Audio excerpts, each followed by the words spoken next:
नमस्कार दोस्तों, आपका स्वागत है। आप सुन रहे हैं इतिहास की बातें पॉडकास्ट। यह है एपिसोड नंबर 1। इस यात्रा को रोमांचक बनाने के लिए मैं कुछ सवालों से शुरुआत करूंगा। इन सवालों के जवाब ढूंढते हुए हमारे साथ बने रहिए। तो चलिए शुरू करते हैं। पहला सवाल, प्राचीन भारतीय इतिहास का अध्ययन क्यों महत्वपूर्ण है? आइए इसे समझते हैं। प्राचीन भारत का अध्ययन हमारे लिए कई कारणों से महत्वपूर्ण है। यह हमें बताता है कि भारत में सबसे प्रारंभिक संस्कृतियों का विकास कैसे, कब और कहाँ हुआ। हम यह जान पाते हैं कि उन्होंने कृषि और पशुपालन कैसे शुरू किया, जिससे उनका जीवन सुरक्षित और स्थिर हो गया। यह समझना कि प्राचीन निवासियों ने जंगलों का कैसे साफ किया, गांव, शहरों और बड़े राज्यों की स्थापना कैसे की, हमारे लिए बहुत महत्वपूर्ण है। लेकिन बस इतना ही नहीं, प्राचीन भारत का इतिहास हमें यह भी बताता है कि हमारे पूर्वजों ने प्राकृतिक संसाधनों की खोज और उनका उपयोग कैसे किया। उन्होंने खेती, कताई, बुनाई और धातु कर्म जैसे कौशल कैसे सीखे। ये सभी प्रगति केवल जीविका के साधन नहीं थे, उन्होंने हमारे आधुनिक जीवन की नींव भी रखी। अगला सवाल, प्राचीन भारत में विविधता में एकता, यूनिटी इन डाइवर्सिटी की अवधारणा कैसे प्रकट हुई? दोस्तों, यह सवाल बहुत ही रोचक है। प्राचीन भारतीय इतिहास विविधता में एकता की अद्भुत कहानी है। हमारे देश में कई नस्लों और जनजातियों का मेल हुआ। प्राचीन आर्यों से पहले के लोग, फिर इंडो आर्यन, यूनानी, शक, हूण, तुर्क और अन्य ऐसे कईयों ने भारत को अपना घर बना लिया। हर जातीय समूह ने भारतीय सामाजिक प्रणाली, कला, वास्तुकला, भाषा और साहित्य में अपना योगदान दिया। इन सभी लोगों और उनकी सांस्कृतिक विशेषताओं का ऐसा मेल हुआ कि वर्तमान में उनके मूल रूप से उनको स्पष्ट रूप से पहचाना जा सकता है। उत्तर और दक्षिण, पूर्व और पश्चिम से आए सांस्कृतिक तत्वों का एक साथ आना हमारी सांस्कृतिक धरोहर को समृद्ध बनाता है। अब जरा सोचें, इतनी विविधता के बावजूद प्राचीन भारत ने अपनी एकता को कैसे बनाए रखा?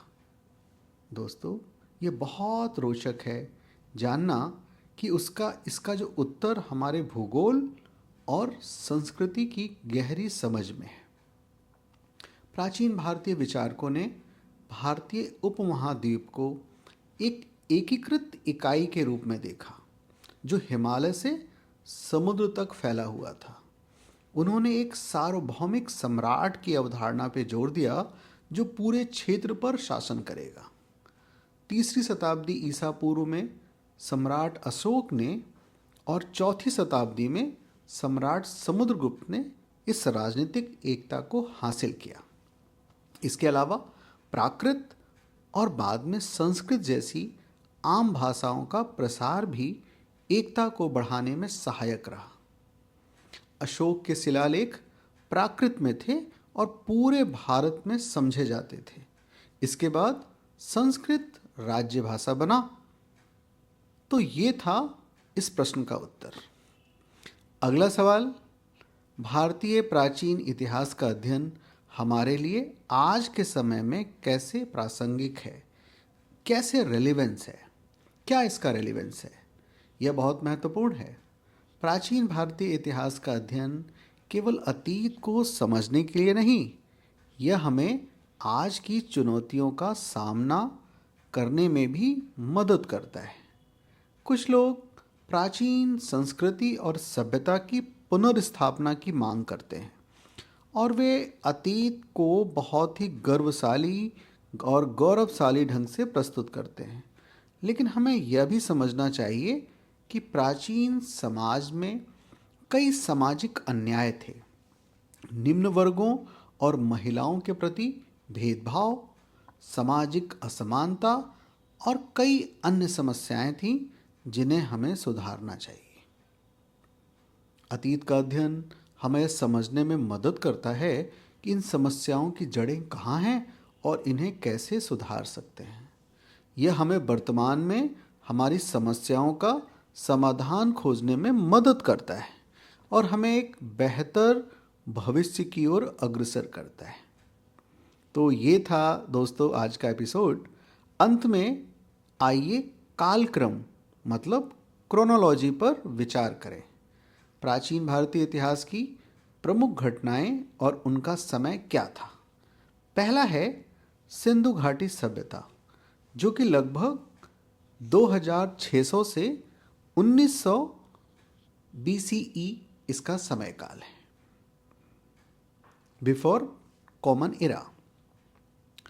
अगली क्रोनोलॉजी है वैदिक काल, लगभग 1500 से लेकर 500 BCE। महाजनपद काल 600 से लेकर 300 BCE। मौर्य साम्राज्य 322 से 185 BCE। गुप्त साम्राज्य 320 से लेकर 550 CE कॉमन एरा। तो ये था क्रोनोलॉजी। तो इन क्रोनोलॉजी को भी याद रखें। इसी के साथ धन्यवाद कि आपने हमारे साथ इस दिलचस्प यात्रा में भाग लिया। अगले एपिसोड के लिए बने रहें, जहां हम प्राचीन ज्ञान की और गहराइयों में जाएंगे। तो दोस्तों, सब्सक्राइब करना ना भूलें और अपने विचार हमारे साथ साझा करें। तब तक खोजते रहें और जिज्ञासु बने। धन्यवाद।